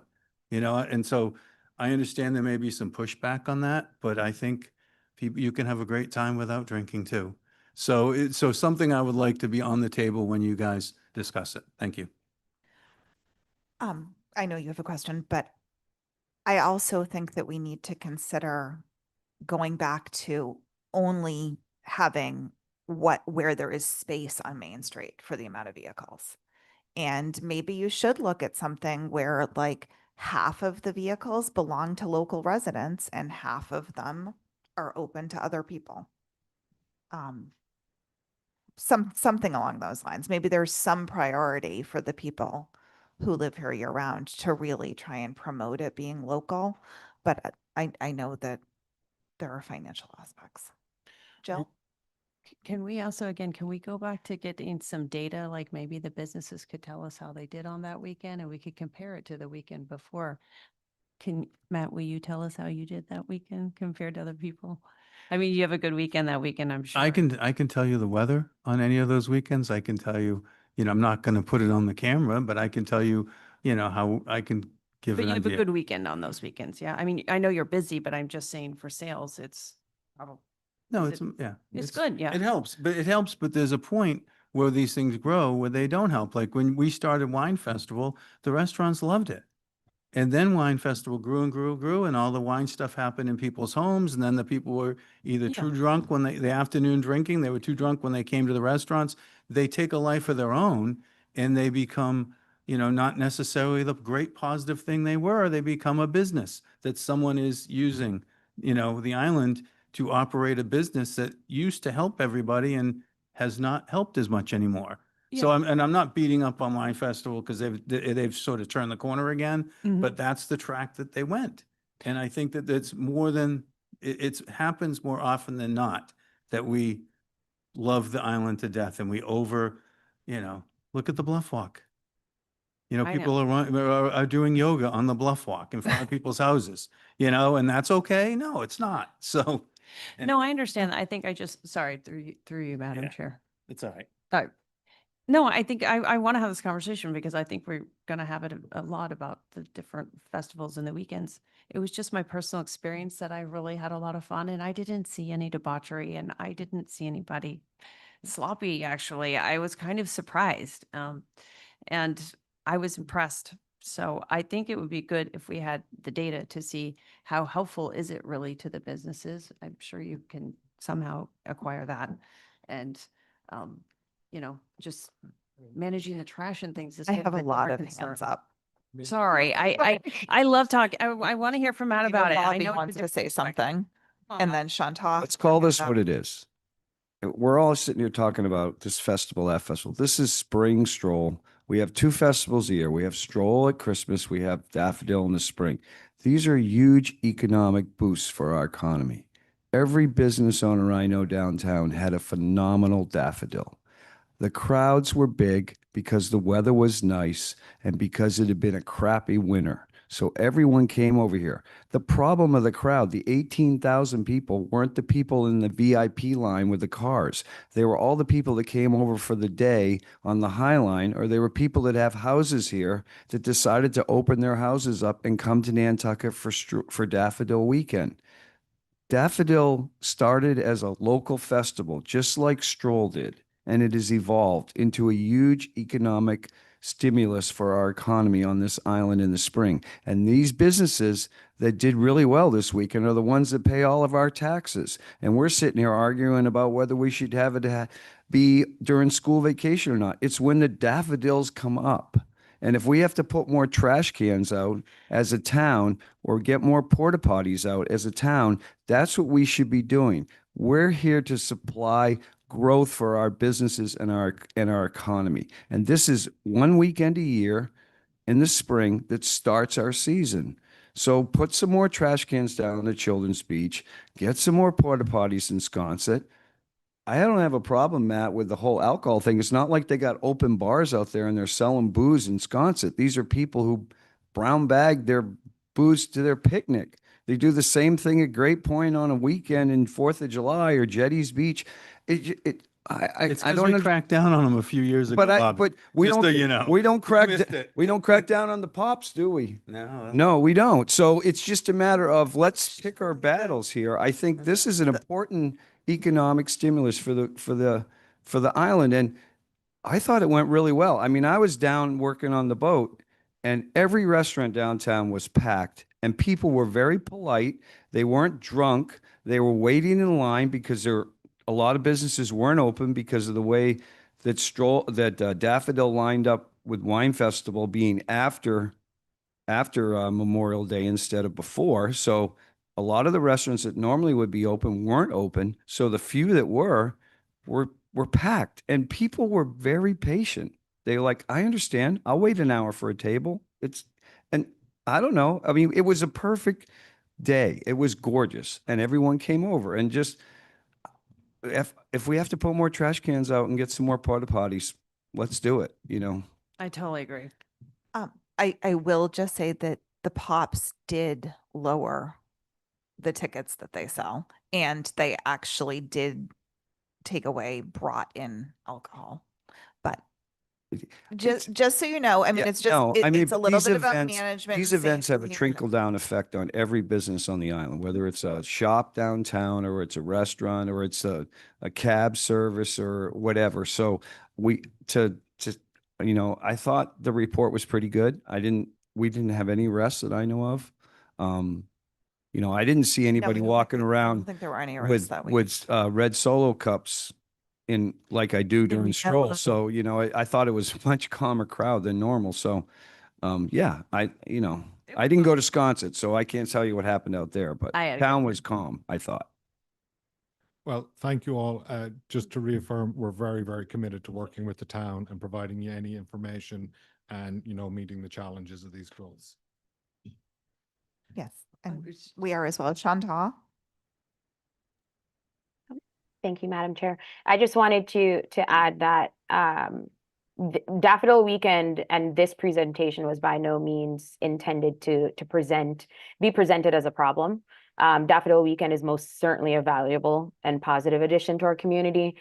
We wanted to bring this before you because we did get a lot of complaints, if you will, let's call it what it is, from residents about the different things that they observed. We want to make sure that Daffodil Festival can continue for the next 50 years. And a part of that is working with the chamber, continuing to build that relationship. And they're always willing to adjust wherever necessary. And we'll continue to do that, to work with them on these issues. And I'm hoping that next year we'll present that there were absolutely no issues. And it was a fabulous festival, and that people behaved just as well as they did this year. Because they were really, despite the fact that the crowd was so massive, they were really on their best behavior. And I'm hoping that it's because we were all cooped up inside and we were happy to have some sunshine. So just want to stress that. And as I said, we'll require more restrooms, more trash receptacles, and more staffing from the chamber. And I'm grateful for their presence this evening. And as newly re-elected school committee member, congratulations. Well done. Maybe you and the chamber can work together on when school vacation is compared to what Daffodil Weekend is. If I could address the Daffodil situation, I think we need to talk to our garden club members, because as we saw, they were able to plant some late bloom daffodils this year, which is why we saw such an abundance of daffodils over the last few weeks still. So I think we can work with them. If the event does need to change the date, we can work with them on planting that. And I know my department is small, but we are mighty. And if I have to get some gloves, I'll go out there and plant some bulbs if I need to. Okay, we're into. Amy? Hi, Amy Eldridge. I just want to say it's a great kickoff to our season. I work in a seasonal business that relies on the turnovers from some of the short-term rentals and Airbnb things that are going on. So I just think it's a great kickoff to the season. And as a resident of Sconset, I will tell you that over the last 3 or 4 years, they have done a much better job with the cleanup and the trash.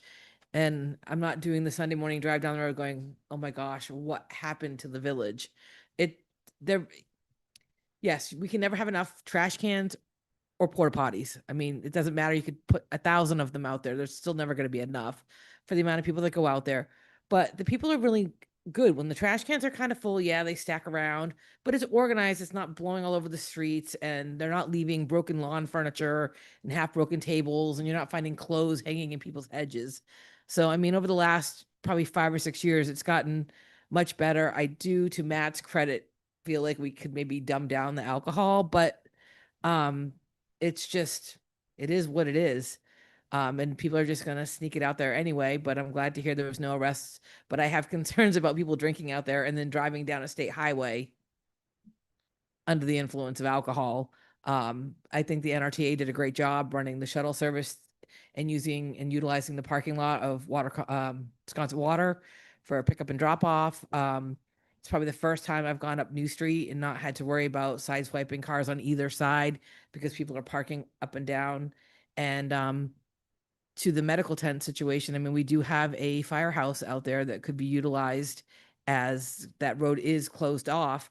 That would be a perfect place to set up tents in the street for medical situations, and, you know, maybe have an ambulance out there the night before so that guys can just drive out and be there, and then if needed, they have an ambulance there. But that School Street / West Ankeny would be a beautiful spot for a medical tent. But My only concern with the chamber is I feel like everything that they do is alcohol related. Like Stroll, Wine Fest, it's like a drink. Oh, it's not theirs, but like it's just I don't know, it's just a lot of alcohol for a lot of family events. And I do remember born and raised here, but I didn't live here for probably 5 years between 1978 and 83. But I do remember my first Daffodil being the spring of 83. And you went out to Sconset and it was all locals. And it's really kind of gotten sold out. But I kind of agree with Dawn. Like it'd be nice to see a 50-50 where there could be a nice blend of Islanders and off-island car clubs that come because we definitely do need it for our businesses. But all in all, I thought it looked pretty good and I live out there and I didn't have that. Oh my gosh. Thank you. Thanks, Amy. Mary Yeah. Longacre online. Then we'll come to that. Yeah. Mary. Thank you, Don. So this isn't going to crack the top 10 of concerns, so I apologize for prolonging the meeting another minute or two, but Jill mentioned it in passing. I thought that I saw a lot more plastic flowers in both storefronts and residences, and I would just encourage people in the chamber to try and stay away from plastic decor. I think that's a concern we've had in the past, and I would not want that part of it to grow. Thank you. Thank you, Mary. Jill? Yeah, I agree with that. But again, I just want to say in my observation, I think one of the reasons that I liked it so much is I saw a real mix of people. I saw a lot of year-rounders that I was not expecting to run into because I feel like everyone's telling me, no, year-rounders are going to these festivals anymore.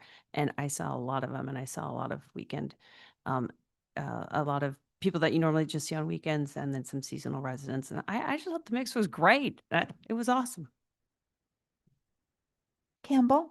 Hi, Campbell Sutton again. So I only participate in the flower show. That's sort of where my family goes. But I think from as long as I can remember, and so that's about 40 years anyway, it's been the last weekend of April and everyone's been able to plan around it. And as far as flowers blooming, that's really depends on the weather we're having. Sometimes it's early bloomers, sometimes it's mid, sometimes it's late.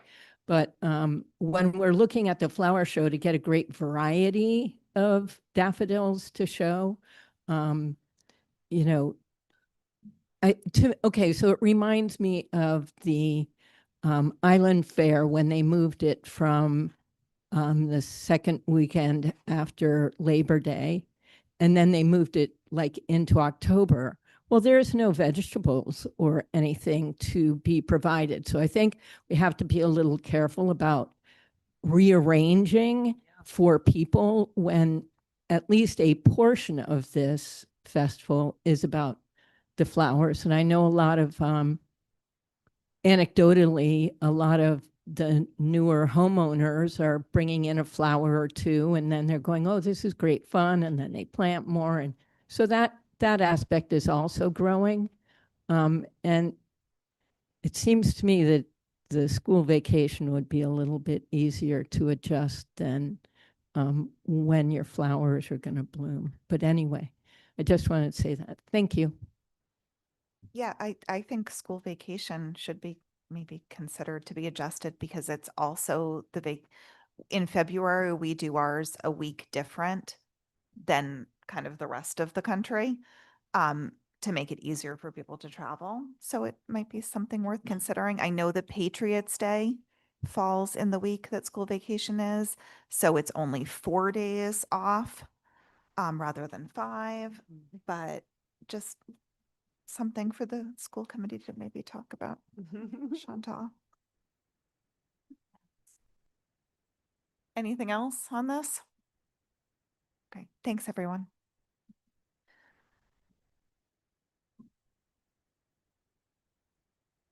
Libby, preliminary 2026 annual town meeting, annual town election follow-up.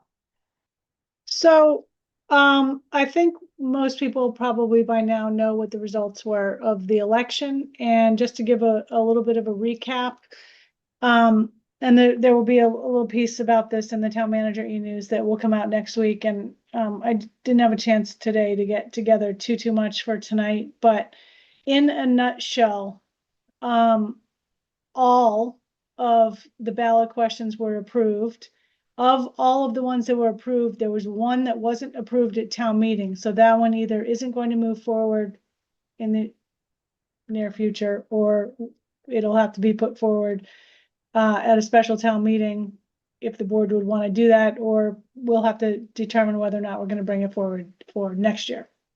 And that was the Loran Barracks repairs. Meanwhile, what the normal follow-up from town meeting includes all of the projects that were approved now will have a series of internal meetings that staff will be attending to prepare for them, procurement issues, other funding issues. For example, the Somerset sewer extension is part of state SRF, state revolving loan fund funding, and there's a lot of paperwork that needs to be put together for that, and there are timing requirements. So borrowing procedures need to be put together and executed, and lots of stuff going on with the ballot questions. The as far as the other articles go, all of the approved bylaw articles, the general bylaws and the zoning bylaws, will be compiled by the town clerk and sent to the Attorney General's office. Those do not become effective unless or until approved by the Attorney General. All of the approved home rule petitions will be forwarded to our legislative representatives. Those do not become effective unless or until approved by the Massachusetts legislature. Sometimes other state approval might be required. And I'm just reading through my notes on this that I put together just a little bit. So those are basically the typical follow-ups that are going to be happening. I don't know if the board has any questions on anything, but there's a lot of work now that we need to get underway with follow-up to town meeting. So it's not, new, we know what to do, but there's just a lot. So I just wanted to give you a little update on that. I didn't know if maybe the board wanted to have any discussion about anything that happened at town meeting or the election that we should follow up on. Brooke? The only thing I've heard consistently is there's continues to be issues around sound and speakers in the gym, having equal opportunity to people who are in the main room. And so just put that on the list. And I know we've worked on it, we're improving it, but I think further refinement is in order to make that experience more like being in the room, especially when we have years where people come. We want to accommodate the folks who are showing up and make that experience good.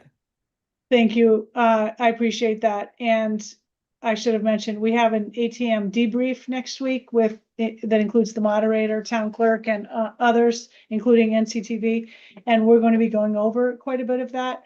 I had an opportunity to sit at the High Line in Hyannis this afternoon with a town meeting attendee who expressed some of those concerns about the gym.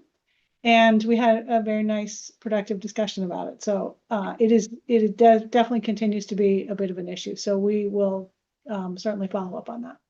I'll give you another comment about the gym. I had a friend who said it has improved. They've been there like 2 years now, and this year was much better, and they are going to go there again.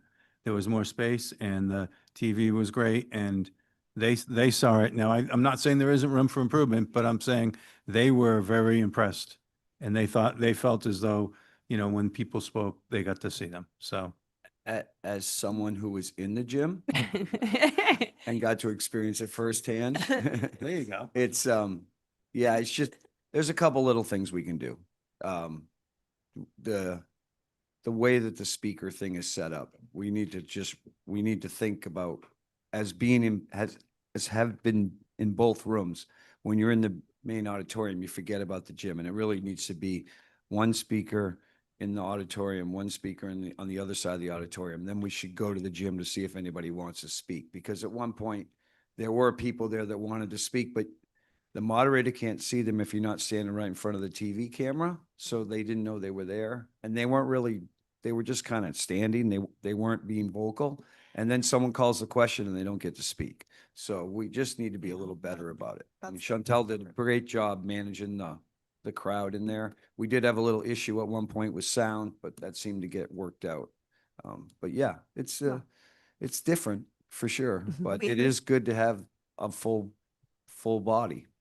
We had to vote on the island home 3 times. So We need couldn't to hear us and we couldn't not hear you, let that which was, happen again. Yeah. Yeah.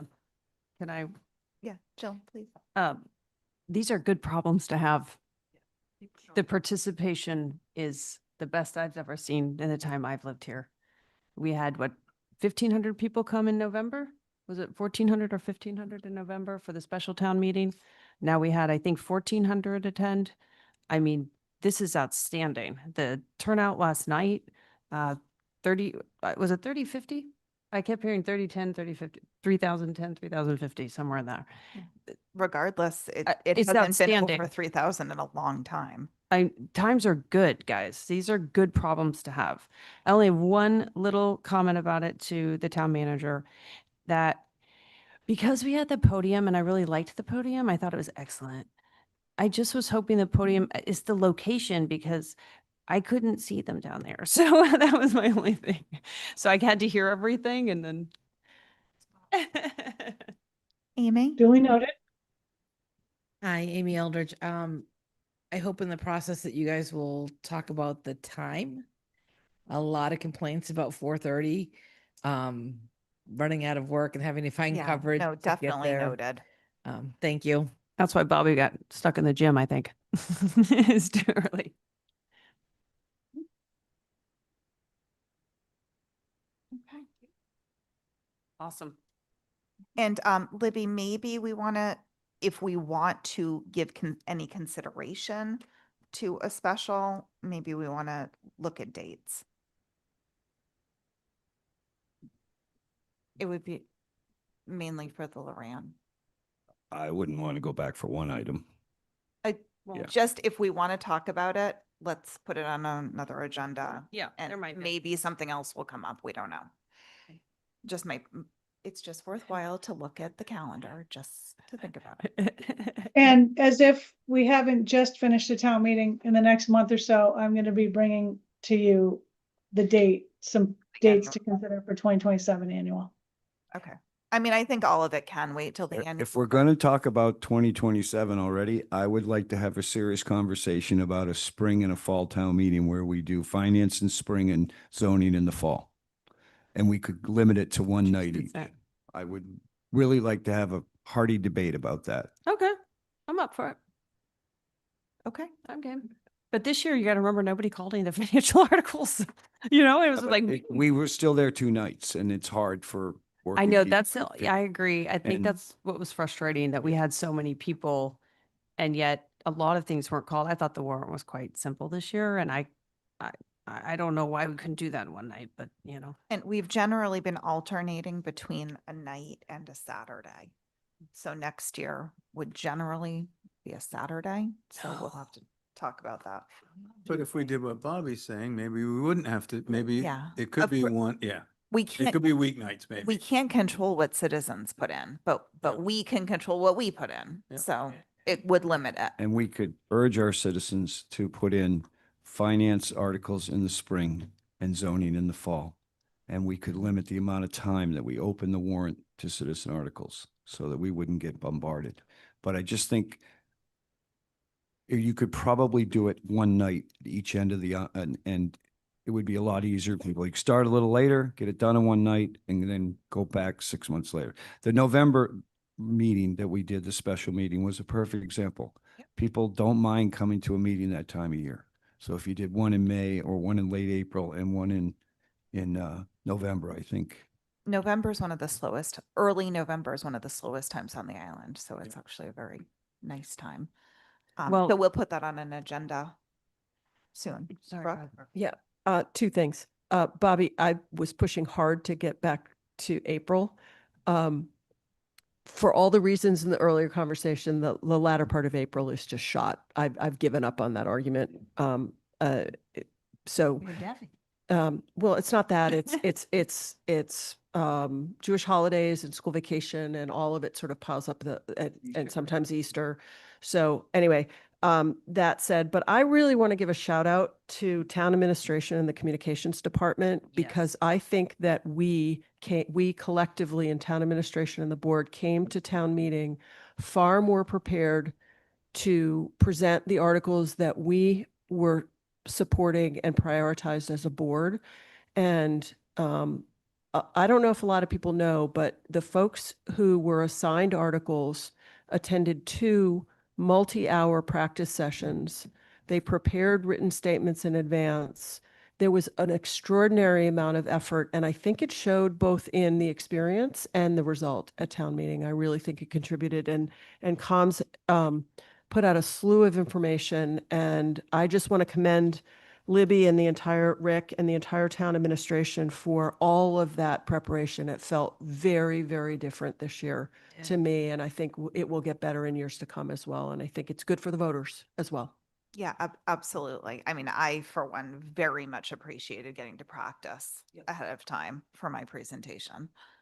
It was outstanding. I'm so impressed. It just felt different. It did.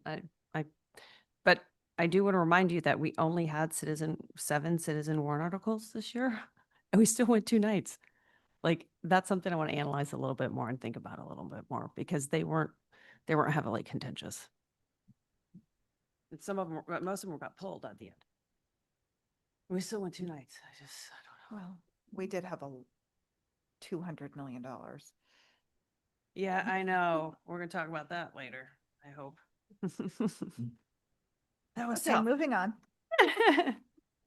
Select board reports and comments.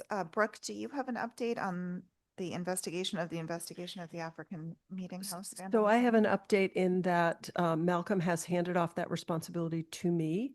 I have not had time to do anything about it, but that I will be reporting next week. And what he said last time is a report is imminent. So I think we'll be thinking about what happens from that point in time when the report comes out, and what our response as a board is to whatever the findings are of that report. And I think we should be thinking ahead about what it means for the community. So. Thank you. Campbell? Hi. Hi. Yeah, just quickly, a question that's been on my mind, Campbell Sutton, sorry. Since the election, is everything that passed at town meeting and at the ballot is going to move forward as it was stated, right? It's not going to be reworked and revised. We've put it to bed and we're moving on, correct? Brilliant. Yeah, with the exception of the Loran Barracks, because it right, passed the ballot, but not town right, meeting. I get that, but I got a little nervous that maybe we were going to review things and refinance them or not. The voters have spoken, Campbell. Yes, well, I was hoping that was the case, but sometimes you don't know. Well, I mean, thank you. In regard to the borrowing, it will happen at a later date. Yeah, and Right. and the sewer thing might, because of the revolving fund with the state where there's 0 interest, but these projects are going to happen now. They were Okay. voted through. They were voted at town meeting, they were voted the ballot. They're done. They're next. We're moving on. Excellent. Thank you so much. Bye. Or maybe not moving on to more, but And we will be having a discussion in the fall about the residential exemption. I want to get some numbers run for that. Different options. Committee reports? I'm not on a committee. Not yet. We'll Can I organize all of come the back to the committees. African Meeting House? Because we don't know anything about it, but when are we going to see a report? Do we know? A hard number? Any I idea? have not. Yeah, I know. I I know haven't you had a just got chance. handed this too. I don't know. Okay. I don't know. But I believe a draft, what Malcolm reported at his last report is that the individual who's doing this review has a draft in hand. He's reviewing that draft and that there was one element of information that he had not received, which is from the state police. And I think what he reported is if that information comes in, the draft could require revision, but it's imminent. And I thought it was being He was peer being pe- reviewed. Yeah, that's It's what I being was peer gonna say. reviewed. It was Thank you. being peer reviewed. Yeah. He wanted So to we're have close.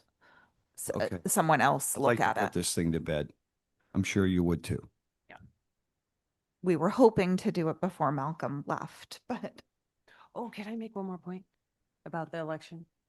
Just the participation with the kids was so great to see them, and they all came out and advocated for the school, and I've never seen that here, so it was really heartwarming. It was fun.